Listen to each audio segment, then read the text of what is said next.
Right, this is yet another important information with regard to your application. Any application whatsoever, whether you want to file in your first 2.5 years, or you are renewing, or you want to file in for your indefinite leave to remain in the UK, or you want to naturalize, any form of application, different types, anything, this information is for you, and you need to have it at the back of your mind.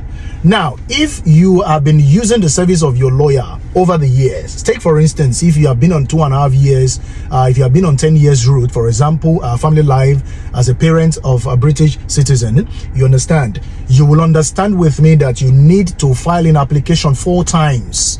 That is 2.5 years times 4. That is 10 years to make your 10 years route. And if you're on partner route as well, or spouse route, which is 5 years, you would have filed in your application twice, 2.5. Now, if, for example, the first application you filed in, you use the service of a lawyer, you understand, please help me to share this video. Don't just benefit this alone. Let it get to 1 or 2 persons who might be in need of this information. You understand? So if, for example, you are filing your first 2.5 years and the subsequent ones, you don't want to use the service of a lawyer. Say for instance, when you filed in your first application or the second application, you use the service of a lawyer. Okay, now the subsequent ones, you don't want to use the service of that lawyer anymore. You think you want to do it by yourself. Don't forget that I preached it. I said, if you're not sure of that, still use the service of a lawyer. Otherwise, you get some things wrong. You understand? But if you are sure of yourself, and you want to do this alone, you see the copy of the previous application form. The lawyer will have helped you to fill the form, wouldn't they?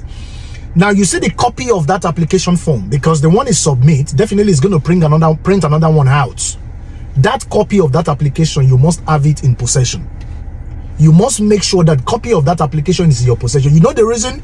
Because if you are going to be filing in the next application, if you are going to be submitting your, whether you're indefinite leave to remain, or second 2.5 years, or third 2.5 years, or fourth 2.5 years, you will need the exact information in the previous application carried over to the current application, to the one you want to do now.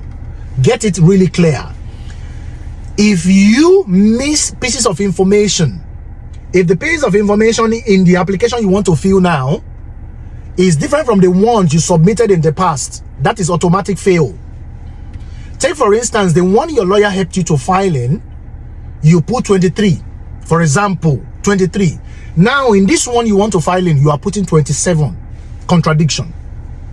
You are trying to tell Home Office that you are lying in the first application, and that might cause a big problem for you. So that copy of the application, that copy alone, that's all you need. The copy of that application, you must have it.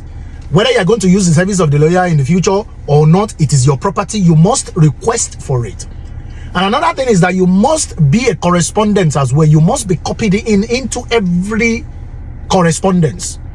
Whether when you submitted the application, your email must be included. When you are getting correspondent, your email must be included. Sometimes they might just decide to send the correspondent to your lawyer alone, but your lawyer will definitely do that due diligence to be able to send a copy to you, just in case. You understand? But it is the utmost of your utmost interest to make sure that you are part of the correspondence, so that everything that goes on, whether your piece of information is requested, you can have you can have the email directly to yourself. If you are being asked to submit another document or additional document is required from you, you will have the same information as your lawyer. Because in some cases, some lawyers are busy. What if your lawyer traveled to Africa and is going to stay there for 3 weeks or 1 month? You understand? And then there is a correspondent to his email, and it's not in town. Probably it's not, he doesn't have access to his email or something like that. You understand what I'm trying to say? Though he might even tell you to take those pieces of information or those documents to his office and give it to his secretary and all of that. That is not even the bone of contention here. What I'm trying to say here is this: for the sake of this particular topic and for the sake of this video, is that if you know you don't want to use the service of your lawyer anymore, make sure you have the copy of your previous application form, because you are going to transfer all the information in it to the next one. Because sometimes you probably forgot some of the things you used in the previous application, and then you are trying to guess, second guessing your next application, you will get it wrong. So it is quite important to have it at the back of your mind. But if after listening to this one you are still not sure, please continue to use the service of a lawyer. it is really important, because it is not a good thing for you to pay such amount of money for a specific application and you are being refused because of one error or the other. You understand? They're not going to have mercy on you. They're not going to say, because you've paid X amount of money, let's have pity on him, let's forgo all his error, let's forgo all his mistakes. No, they won't say that. They will charge you. They will decide your case based on the merits, you know, of the case. You understand what I'm trying to say? This is really, really important, guys. So try as much as possible to have it at the back of your mind. And every piece of information, all the documents, you can never get too much documents. You can never. As much as possible, gather the document together, you know, to back your application up. It is quite important. After you've gotten the basics, the basic requirements, you still need to go further to check whether there are other things you can add to your application. This is really important. Don't forget, try to share this. Let it get to 1 or 2 persons. You know, it's going to help them a lot.